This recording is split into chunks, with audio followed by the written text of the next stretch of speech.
tell him to wait till he starts filming and tell him to stop talking to me, because he turns up everywhere. Like, he tries to get to my house, he comes to my gym. Disgraceful. Now, I liked him at first, but then all of a sudden people started talking they're about criticising me. I know. I don't want to do an interview, and he turns the camera on. No, I don't blame you. You know what to do. Bring David Haye out. Whacking one. Yeah, but that just gives him credibility. Yeah, doesn't I it? suppose. Look, How do I get rid of him? Smash his camera. Yeah, take his camera away. It will happen. Yeah. But for this time, look, it's even dirty. He thinks he's professional. Yeah, he's still got the lens on it. This is KUGAN CASSIUS. I'm sat on a park bench with Adam Booth. You can't even make this stuff up. It's truth. Hello, Adam. Hi, KUGAN. David Haye, signing day today. He's done 3 of these now. From your point of view, how does this help David? From my point of view,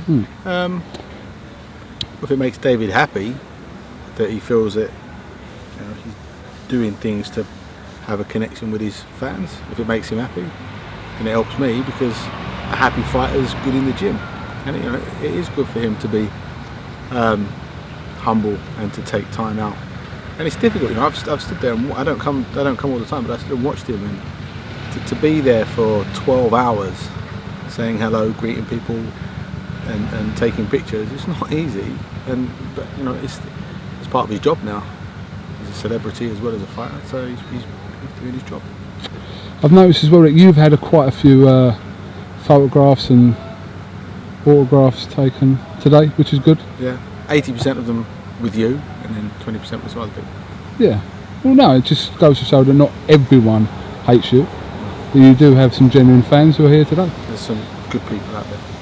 But it's a kind of case, if they like David, they're going to really like you as well, I suppose. Yeah, it's kind of second-hand love, but got to take whatever love you can. Indeed.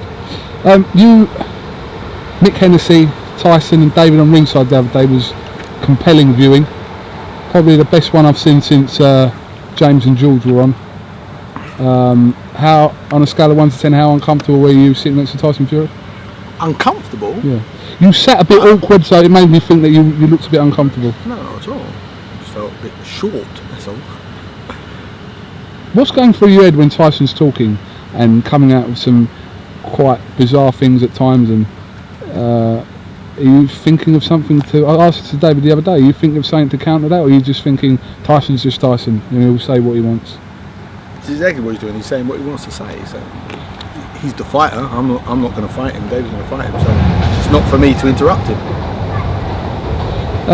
The fight was announced about 2 or 3 weeks ago. The dust has kind of settled with it now. It will pick up again when the new season starts. From what people are saying, this is becoming a bit more split.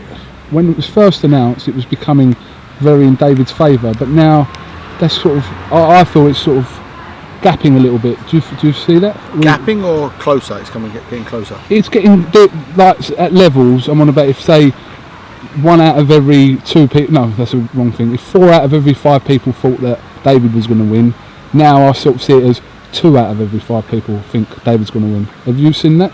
No, I don't pay attention to things like this before the fight.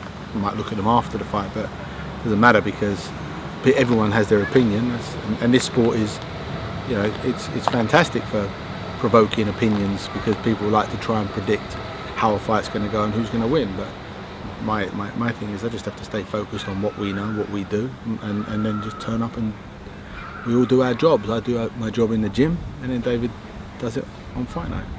If you remember, looking back actually, I after the Audi fight, only after the fight, I realised that in the final boxing news poll, I think 52% of the people picked Audley to win.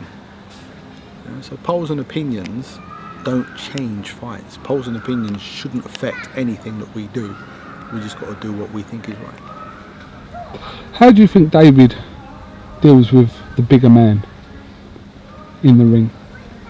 From his previous fights to this fight now, Tyson Fury, obviously the bigger man. He's ever since he was an amateur, he sparred with heavyweights, and then as a pro, he's fought a few taller guys, especially at heavyweight. I mean, he fought at cruiserweight.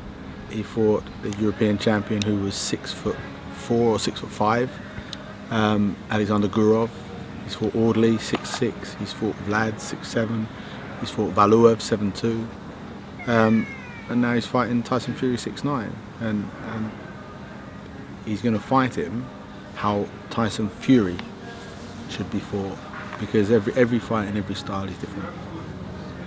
A common thing that people keep saying is that if Haye wins early. The later the rounds go, it swings into Tyson's favour. They've said that every fight that David's had at a competitive level ever since the Carl Thompson fight. But go back and look at his record and look at how many fights that he's won in the second half by knockout. Fragomeni, John Ruiz. He wins fights late on as well as early. People because he hit so hard and he's so quick and dramatic, and because he lost to Carl Thompson in the manner that he lost to Carl Thompson, it's kind of a very obvious thing to make, but there's so much more to him than that. He can change his energies in the second half of the fight. Okay.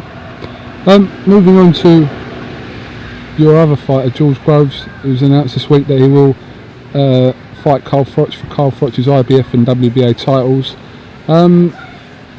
Okay, I know the answer is because you wouldn't be putting him in with Carl Froch if you didn't think he was ready, but in your opinion, is he 100% ready to face someone like Carl Froch? He can beat Carl. He can beat Carl. He can beat Carl or will beat Carl? He's still to be done, just like David can beat Tyson Fury. The challenge for George here is that he now has to step up to the next level. That's all he has to prove. George's challenge is with himself, to prove to himself that he can do what he believes he can do, and that's step up to this level and not just win, but win convincingly. George was meant to fight Stieglitz last April, I believe. The fight didn't happen for injury. May, I think it was. May or April. How ready back then was George to I know Stieglitz isn't a Froch, but how ready was George to fight for a world title back then, as in comparison to now? When you say world title, you don't necessarily refer to the best in the division. No. I don't rate Robert Stieglitz as the best in the division. I probably wouldn't rate him in the top 5. And last year I knew that George could beat Robert Stieglitz. The fact that Stieglitz was WBO champion just gave an extra advantage or an extra incentive for George to take that fight. But I took the fight because it was a fight to win. Same with Carl Froch. The fact that it's for the IBF and WBA championships is fantastic, and the fact that the IBF nominated George because the fellas rated above him weren't available for various reasons meant that it got offered to George, and we accepted it because we believe that the time is right. You said that you think that George is capable of winning this fight. At such a young age still George is at, after only 19 fights. Have you thought about what could happen if Froch does beat him? Is it damaging to him? No, why would I think about that? You don't go into a fight thinking about what if you lose. You go into a fight preparing for how to win it, and that's the only frame. There must be a slight element of what happens if George loses, surely, somewhere in there. Why must there be that? Well, I'm not saying there must be, I'm just saying... You're asking me, is there? Oh, is there? Okay. No, I'm telling you there's not. I've known Carl for a long time, and Carl is what he is. He has his strengths, he has his weaknesses, in and out of the ring, mentally, technically, physically, and they're the things that we're confident and comfortable that we know, and we're confident and comfortable when we match George up against him stylistically and in every other department, that George can not just beat him, but beat him convincingly, and there's a difference. I suppose I should have worded that question better. How damaging is it for George to lose a fight like that at this stage of his career? Don't know, and at this moment in time, don't care. Okay. Well, you think he's ready? He must be ready. I believe he's ready. I know he's ready, and all he has to know is just to step up and do it. He's been through this type of sort of pressured scenario before with James DeGale, where everybody thought that George was nowhere near ready because he hadn't shown in his fights enough for people to believe that he was going to win. But my assessment of George isn't just about what he shows in fights.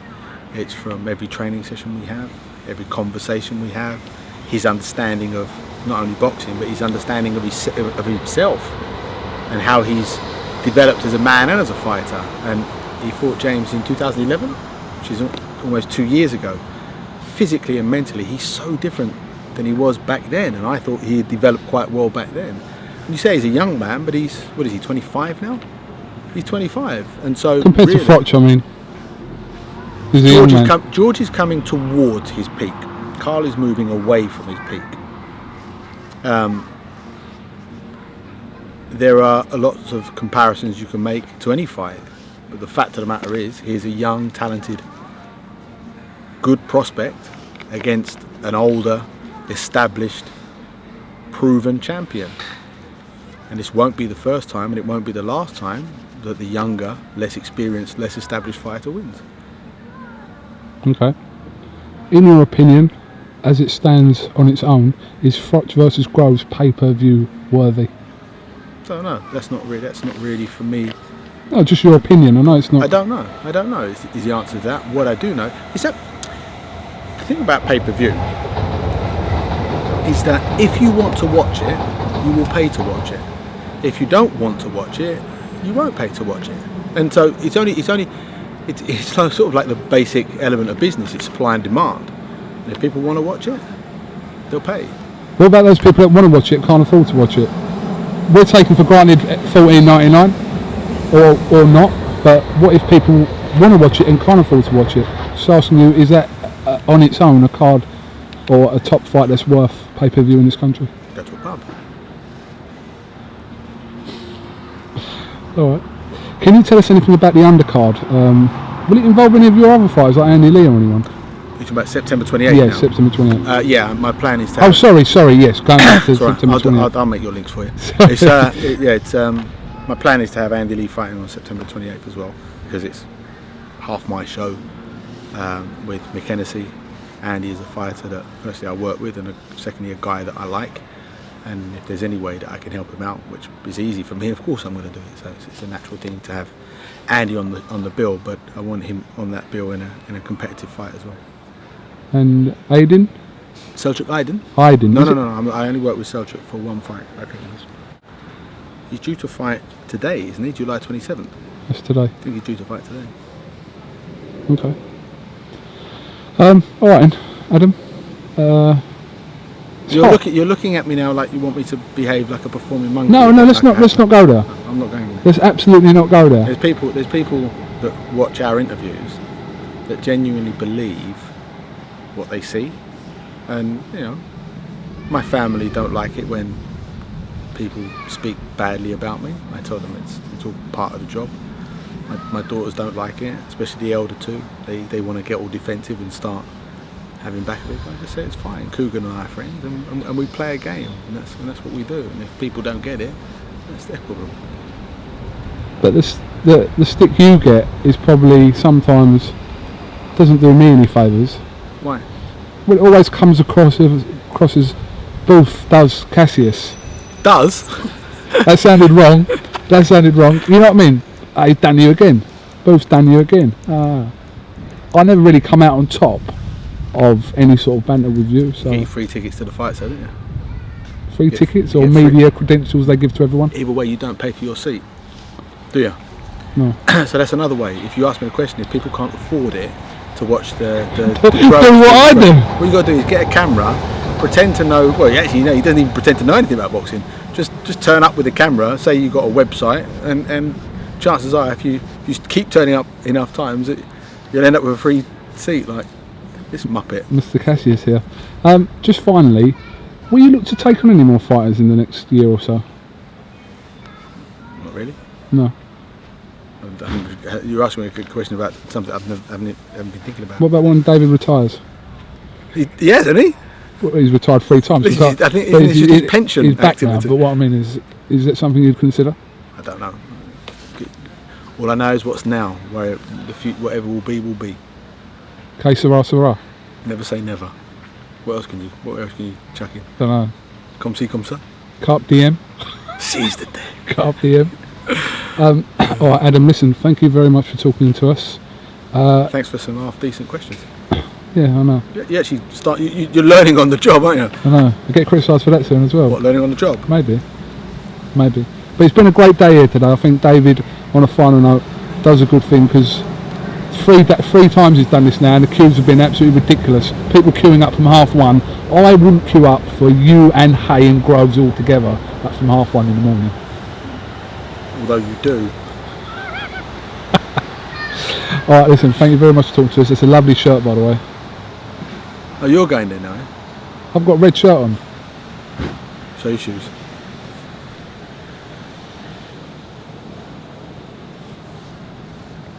You're just pointing the camera at me now because you're waiting for that performing monkey. No, it's like it's a end it, and then people won't watch you. Can you just end it then? Goodbye. Can you say this is Adam Booth for iFilm London? Thanks for watching.